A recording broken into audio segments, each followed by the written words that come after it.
Мои хорошие, всем привет! И сегодня я отвечу на один из самых популярных вопросов, которые мне задают мастера, новички, с чего же начать работать с полимерной глиной. Ну, во-первых, не покупайте дорогостоящие материалы. Все, что вам потребуется для начала, это минимум инструментов, полимерная глина и ваши ручки. Потом уже в дальнейшем потихонечку приобретайте уже профессиональные инструменты, профессиональные материалы, помощники для работы с пластикой. Но в начале пути не тратьте большие деньги, потому что неизвестно, понравится. На начальном этапе нам не обязательно покупать профессиональные лезвия, их можно заменить на канцелярские ножи. Вот такие вот ножички, либо побольше, либо поменьше. Продаются они в ларьках, в палатках, в каких-то творческих или школьных магазинах. То есть они есть везде. Стоят они сущие копейки.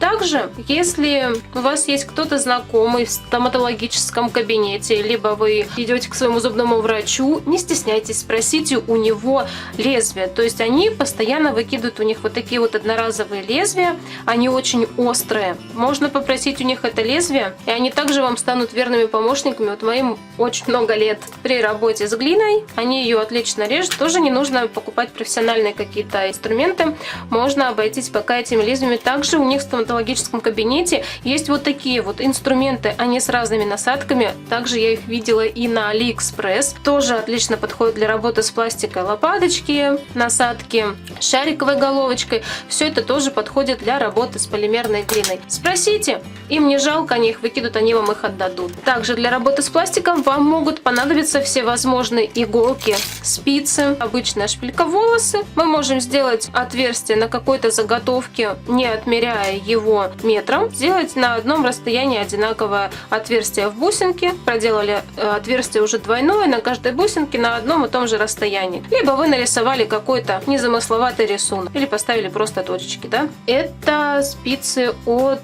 зонта, от обычного зонтика. Просто сняли с отломанного зонтика спицы, наточили их края. И вот не поверите, но тоже уже очень много лет они меня выручают, они мне помогают делать бусины, делать отверстия ровненькие для бусин. Также, когда я крашу какие-то изделия, я вешаю их на эти спицы. Это уже неизменный инструмент для полимерщиков. Вот эта вот поверхность от бритвенного станка. Вы можете делать с помощью нее лепесточки. Может, кто-то еще не знает, кто только начинает лепить. Поэтому вот смотрите, вы берете кусочек глины, делаете из него капельку, вот так вот на поверхности разминаете и достаете, у вас получается вот такой вот ребристый листочек. Круто!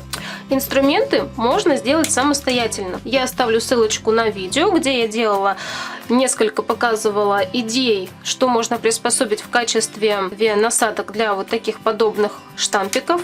То есть вот у нас получается вот такая вот интересная поверхность с помощью этих штампов. Мы прокатываем, мы оставляем отпечатки. Вот такая вот поверхность. С помощью этого инструмента вы можете делать лепестки. Все в этом видео я показываю, подробненько рассказываю про каждый инструмент из этого набора. Далее, какие-то подручные средства. Какая интересная текстура. Я оставила себе этот переходничок тоже в качестве вспомогательного инструмента. Хлоп. Вот у нас уже текстурная поверхность появилась. Также можно использовать всевозможные гвоздики, крестовые, допустим, отвертки, шурупы, гайки. Покупаем в любом строительном вот такие вот маленькие сверлышки для того, чтобы делать отверстия в готовых наших работах для крепления, допустим, под колечки, либо под пины. Обычное сверлышко просто сделана ручка, вставлена, посажена на эпоксидку. Можете делать отверстия, сверлить вашу глину. Для работы могут пригодиться всевозможные трубочки. Вот смотрите, вот эти вот переходнички, вы их найдете в магазине Электрик. Такие вот переходнички. Можно сделать отверстие в глине для кулона. Хлоп, все, отверстие у вас получилось. Можно также делать какой-то рисунок с помощью этих инструментов. Они идут разного диаметра, вплоть до крупных, и получится у вас натуральный большой катер. Вплоть до вот таких вот маленьких инструментиков. Это трубочки от кисточек. То есть, когда вы покупаете кисточки, на них ставятся вот такие вот предохраняющие трубочки. Я их не выбрасываю. Они мне также помогают в работе с пластикой. Вот такие вот у них получаются четкие отпечатки на глине с помощью этих трубочек. Они разного диаметра в зависимости от размера вашей кисточки. С этой стороны она круглая, да, отверстие. Вот мы можем поставить на глине, получится круглый отпечаток. С этой стороны я ее срезаю под углом, и у меня уже получается отпечаток в виде листочка. То есть, возможно, кто-то видел мои работы, именно мои бусы в этническом стиле.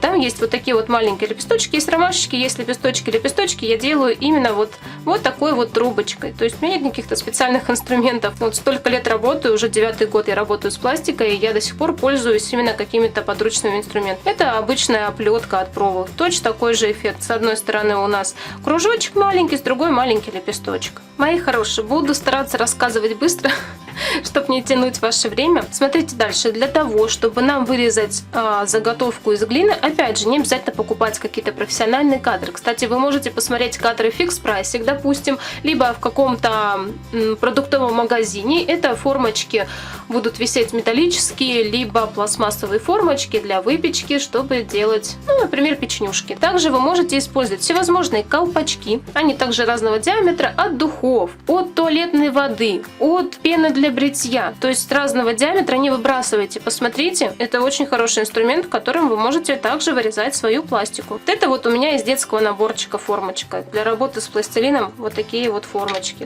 Прикупила себе. Это вообще от Бахил. Вот эта вот крышечка осталась. Точно так же у нее острые края. При необходимом диаметре мы можем сделать какие-то, вырезать заготовки.